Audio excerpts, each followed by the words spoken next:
ان دنوں تایا منیر اور ہم ایک ہی مکان میں رہتے تھے۔ ان کی 3 بیٹیاں تھیں، بشرا، نجمہ اور عارفہ۔ میں اور عارفہ ہم جماعت تھے، جبکہ سلیم بھائی 8ویں جماعت میں تھے۔ ہم تینوں اکٹھے اسکول جایا کرتے تھے۔ یہ خوشحالی کا دور تھا اور ہمارا گھرانہ خوشیوں کا مرکز تھا۔ میرے 2 تایا تھے۔ والد صاحب تایا منیر سے بہت محبت کرتے تھے۔ ہماری تھوڑی سی زمین تھی جو تایا ابو کے ساتھ مشترکہ تھی۔ میرے دونوں بڑے بھائی اس زمین پر کاشتکاری کرتے تھے، جس سے خاصی پیداوار ہوتی تھی اور اس کی آمدنی ہماری خوشحالی کا سبب تھی۔ تایا منیر کو جانے کیا سوچی کہ انہوں نے اپنے حصے کی زمین فروخت کرنے کا فیصلہ کیا۔ جب والد صاحب کو علم ہوا تو وہ پریشان ہو گئے۔ والد صاحب نے تایا سے کہا، اگر آپ زمین بیچنا چاہتے ہیں تو کسی اور کے بجائے ہمیں فروخت کر دیں۔ وہ راضی ہو گئے اور ابو نے انہیں رقم دے دی، تاہم رجسٹری وغیرہ کا تقاضا نہ کیا، یہ سوچ کر یہ سگا بھائی ہے، ایسی کیا بے اعتباری ہوگی، رجسٹری بعد میں ہو جائے گی۔ جو رقم ابو سے تایا نے لے لی، اس سے انہوں نے پولٹری فارم کھولا، لیکن تایا منیر کو اس کام میں خاصا نقصان ہوا۔ اسی دوران میرے بڑے بھائی ندیم کی شادی ہونے لگی، تو ابو نے سوچا کہ چلو زمین فروخت کر کے کوئی اور کام کریں گے اور شادی کے اخراجات بھی پورے ہو جائیں گے۔ گاؤں کے ایک زمیندار نے ہم سے زمین خریدنے کا وعدہ کیا، تو ابو نے تمام کاغذات مکمل کر کے تایا منیر سے کہا کہ ان پر دستخط کر دیں۔ انہوں نے انکار کر دیا، جس سے ہم سب حیران رہ گئے۔ غلطی ابو کی تھی کہ انہوں نے جب رقم دی تھی تو تایا سے کوئی رسید نہیں لی تھی، کیونکہ انہیں بھائی پر کامل بھروسہ تھا، لیکن اب وہ اپنے ہاتھ کٹوا بیٹھے تھے۔ والد صاحب نے کافی منت سماجت کی، لیکن تایا پر کوئی اثر نہ ہوا۔ انہوں نے صاف کہہ دیا، کون سی رقم اور کیسی رجسٹری، اس سودے کو اب تم بھول جاؤ۔ والد صاحب بہت ملال محسوس کرنے لگے اور بے بسی کی تصویر بن گئے۔ باپ کی یہ بے بسی بیٹے سے دیکھی نہ گئی تو ندیم بھائی تایا سے لڑ پڑے۔ بات تلخ کلامی سے ہاتھا پائی تک جا پہنچی۔ یوں مکان کے ساتھ ساتھ ہمارے دلوں کے درمیان بھی دیواریں کھڑی ہو گئیں۔ والد صاحب نے کہیں سے رقم کا بندوبست کیا اور ندیم بھائی کی شادی ہو گئی، جس میں تایا منیر شریک نہ ہوئے۔ عارف اور میں 10ویں جماعت میں تھے اور سلیم 9ویں میں۔ ہم اب بھی اکٹھے اسکول جاتے اور وہاں یہ ظاہر نہ کرتے کہ ہمارے بڑوں میں لڑائی ہے۔ اسکول میں ہم بڑی محبت اور اپنائیت سے پیش آتے تاکہ ہمارے ہم جماعتوں کو گھریلو جھگڑے کا علم نہ ہو سکے۔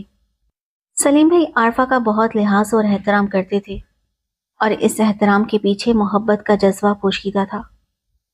عارفہ 10ویں جماعت میں فیل ہو گئی، اس طرح وہ اور سلیم بھائی ہم جماعت ہو گئے۔ عام طور پر لوگ فیل ہونے پر افسردہ ہوتے ہیں، لیکن عارفہ خوش تھی کیونکہ اب دونوں کا ساتھ ہو گیا تھا۔ وہ کلاس میں ساتھ بیٹھتے اور باتیں کرتے، لیکن گھر پر بات نہ کر پاتے کیونکہ صحن کے بیچوں بیچ دیوار اٹھ چکی تھی۔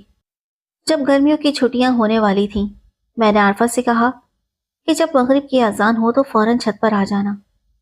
وہ کہنے لگی، جب تم چھت پر آؤ تو سلیم سے بھی کہنا کہ وہ بھی آئے۔ ہم دونوں بہن بھائی روز شام کو چھت پر چلے جاتے اور عارفہ سے باتیں کرتے۔ ایک روز امی کو شک ہو گیا، وہ چھپکے سے ہمارے پیچھے آئیں اور ہمیں باتیں کرتے دیکھ لیا۔ انہوں نے پوچھا، روز چھت پر کیا کرنے جاتے ہو؟ امی جان کو سب صاف بتانا پڑا کہ عارفہ اور سلیم ایک دوسرے کو پسند کرتے ہیں اور ان کی شادی آپس میں ہونی چاہیے۔ امی نے ابو سے بات کرنے کا کہا۔ میں نے کافی منت سماجت کی، تب کہیں جا کر انہوں نے ایک روز ابو کو اس بات کی خبر دی۔ وہ سنتے ہی آگ بگولا ہو گئے۔ بات تایا تک پہنچ گئی، جنہوں نے فوراً عارفہ کو اسکول سے اٹھا لیا اور اسے مارا پیٹا، جس سے عارفہ کو بہت دکھ ہوا۔ عارفہ ڈٹ گئی کہ وہ شادی سے پہلے اپنی تعلیم مکمل کرے گی اور اگر کسی نے زبردستی شادی کی کوشش کی تو وہ زہر کھا لے گی۔ تایا نے جب خطرہ محسوس کیا تو انہوں نے عارفہ کی شادی اپنی اہلیہ تائی کے بھتیجے سے طے کر دی اور شادی کی تاریخ بھی مقرر کر دی۔ ایک روز تائی بازار گئی ہوئی تھی اور تایا ابو بھی گھر پر نہیں تھے۔ گھر میں عارفہ اکیلی تھی۔ سلیم کو موقع مل گیا، اس نے گھر جا کر عارفہ سے شادی کے مسئلے پر بات کی اور پھر دونوں نے فیصلہ کر لیا کہ گھر سے بھاگ کر شادی کرنے کے سوا کوئی چارہ نہیں۔ انہوں نے بھاگنے کا وقت طے کیا۔ ابھی وہ تھوڑی ہی دور گئے تھے کہ سامنے سے تایا منیر آ گئے۔ انہوں نے دونوں کو پکڑ لیا اور گلی میں سخت برا بھلا کہا۔ شور سن کر کچھ پڑوسی بھی جمع ہو گئے۔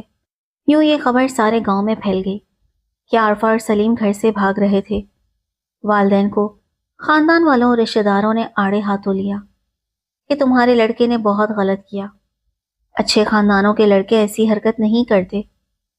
اب وہ اسی بدنامی کے خوف سے گاؤں والا مکان فروخت کر کے فیصلہ آباد منتقل ہو گئے اور ہم لوگ یہاں رہنے لگے۔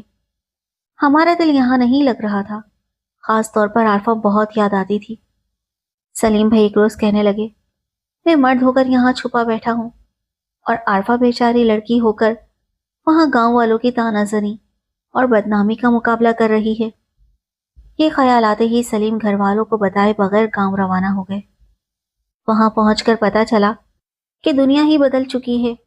ایک کزن نے سلیم کو بتایا کہ تمہارے جانے کے بعد عارفہ پر سخت پابندیاں لگا دی گئی ہیں، وہ گھر سے باہر نہیں نکل سکتی اور اسے تشدد کا نشانہ بھی بنایا گیا۔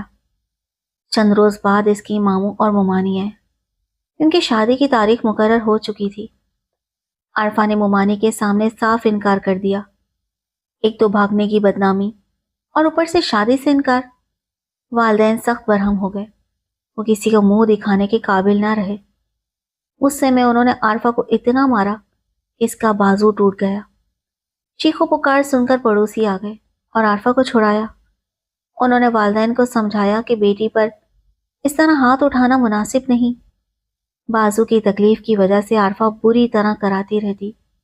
تب اس کی بڑی بہن بشرا، جو شادی شدہ تھی اور قریبی شہر میں رہتی تھی، آئی اور عارفہ کو اپنے ساتھ لے گئی تاکہ اس کا بہتر علاج کرا سکے۔ اس کے دیور ڈاکٹر عارف نے بڑی دل جمی سے علاج کیا اور جب انہیں عارفہ کے حالات کا علم ہوا تو انہوں نے دلی ہمدردی محسوس کی۔ ڈاکٹر عارف نے اپنی بھابھی سے کہا، اگر عارفہ مجھ سے شادی پر راضی ہو جائے تو میں اسے زندگی کی تمام خوشیاں دوں گا تاکہ وہ اپنے پچھلے غم بھول جائے۔ ایک امید افزا بات تھی کیونکہ عارفہ پر بدنامی کا داغ لگ چکا تھا اور گاؤں میں اس کی شادی کا امکان تقریباً ختم ہو چکا تھا۔ یہ پیشکش بری نہیں تھی، لیکن سارا معاملہ عارفہ کی رضامندی پر منحصر تھا۔ بڑی بہن نے دبے لفظوں میں عارفہ کو سمجھانے کی کوشش کی تو وہ غصے میں آ گئی۔ عارفہ نے سوچا کہ کیا عارف صاحب اسی لیے اتنی دیکھ بھال کر رہے تھے یا ان کے دل میں کوئی لالچ تھی، لیکن حقیقت ایسی نہ تھی۔ کبھی کبھار انسان کو دوسرے کے دکھ دیکھ کر خالص ہمدردی ہو جاتی ہے۔ بشرا نے اسے سمجھایا، تم نے خود کو ایسے حالات میں پہنچا دیا ہے کہ دیواریں بھی تمہیں دیکھ کر افسردہ ہو جاتی ہیں۔ تمہارے چہرے پر ایسی افسردگی ہے کہ اگر تم باہر نکلو تو چمن کے پھول بھی رونے لگیں۔ عارفہ اتنی غمزدہ تھی کہ کسی کی بات سننے کو تیار نہ تھی۔ اسے بس ایک ہی غم کھائے جا رہا تھا کہ سلیم کا ساتھ چھٹ گیا ہے۔ بچپن کا پیار کھو جائے تو دل مستقل بے قراری کا شکار ہو جاتا ہے اور دنیا کی کوئی شے اچھی نہیں لگتی۔ بشرا باجی جب اسے سمجھا کر تھک گئیں تو انہوں نے امی ابو سے اپنے دیور کی خواہش کا اظہار کیا۔ تایا اور تائی بہت خوش ہوئے کہ ان کی بیٹی جو گاؤں میں بدنام ہو چکی تھی اب بھی ایک اتنے اچھے رشتے کی حقدار ٹھہری تھی۔ بشرا کو انہوں نے تسلی دی کہ آپ فکر نہ کریں، عارفہ کو ہم راضی کر لیں گے، آپ بس دیور سے کہیں کہ شادی کی تیاری کرے۔ بشرا باجی درمیان میں پھنس کر رہ گئیں۔ عارفہ تو شادی سے قبل ہی کسی اجڑی ہوئی سہاگن کی طرح دکھی تھی۔ اس کے چہرے سے اداسی برستی تھی اور وہ سوگواری میں آٹھ آنسو بہاتی رہتی تھی۔ ایسی رنجور روح کو سمجھانا کسی کے بس کی بات نہ تھی۔ اصل قصور تو سراسر تایا کا تھا، جو اپنے سگے بھائی سے رقم لینے کے باوجود زمین پر قابض تھے اور ناراض بھی خود ہی تھے۔ ابو نے تو رقم دے کر بھی صبر کر لیا تھا اور خاموشی سے مکان چھوڑ کر چلے آئے تھے۔ عارفہ اور سلیم جو ایک ہی گھر میں پلے بڑے تھے اب دریا کے دو کنارے بن چکے تھے۔ ایک روز تایا اور تائی بشرا کے گھر گئے جہاں عارفہ سوگواری کے عالم میں بیٹھی تھی۔ اپنے والدین کو دیکھ کر اسے سکتا سا ہو گیا، زبان گنگ ہو گئی اور آنکھیں خلا میں معلق رہ گئیں۔